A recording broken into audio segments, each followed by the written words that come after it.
Hey, Everyday Pro here, and just sharing my 2 cents on all you first-time home buyers out here in 2026 who are thinking about buying a house, and you think you're going to get a really good deal because there's all these incentives and promotions and special options and offers for you as a first-time home buyer. And I just want to update you on a few things. So, say you're looking at a house that's $350,000, and you sign a 30-year note. Well, a lot of first-time buyers don't take into account that if you're buying a used home, how old is that house and how many improvements have been made upon that house in its lifetime before you bought it, and how many more improvements does it need at the time that you buy it, plus how much are you going to invest in it for the next 30 years of your life.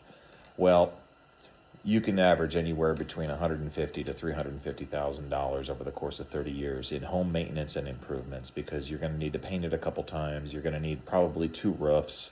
You're going to need to replace the HVAC system probably twice.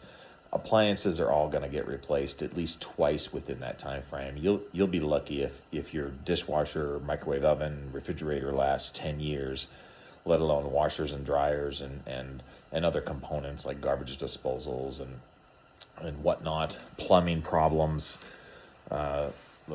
septic, electrical upgrades and improvements. So there's a gazillion things on that list that nobody tells you, and a lot of people don't even take into account when they're buying a house, especially if it's a used house. Now, even if you're looking at a new home over the course of 30 years, the problem with that is the new homes of today, if you're in that market for around $300,000 to $450,000, they're garbage. They are absolutely garbage. Everything that's in that house is the cheapest possible component that the builder could put into a house, unless it's custom requested by the buyer or by the builder themselves. You're going to get bottom of the barrel stuff that's on sale at Walmart or at Lowe's or Home Depot. They're not going to invest in high quality lighting fixtures or high quality towel holders or toilet paper dispensers. You're going to get the cheapest stuff that's available on the market, and 99% of that comes out of China, unfortunately. And it's not going to last you a long time. So those are things you're going to have to upgrade and repair and or replace throughout that course of 30 years.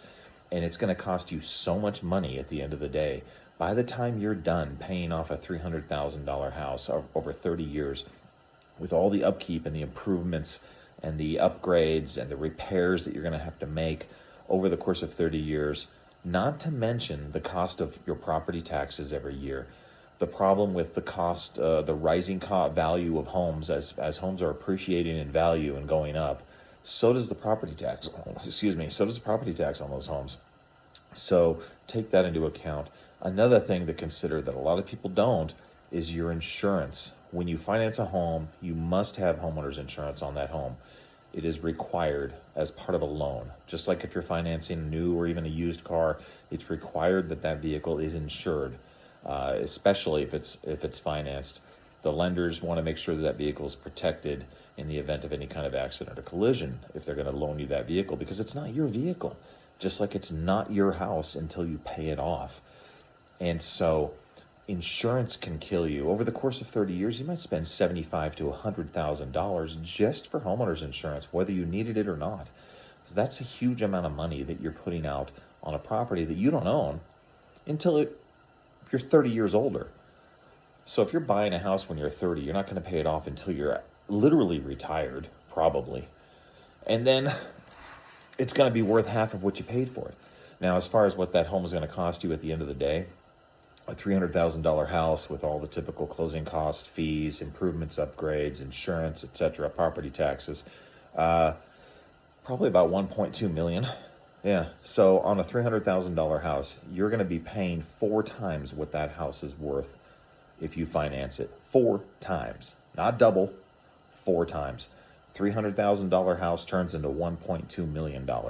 And it's going to be worth less than half of what you paid for it when it's paid off, because it's going to be so old that no one's going to want it. They're going to be building so many newer properties around that area, and that's going to devalue that house, because nobody wants an old house that needs a bunch of work done to it.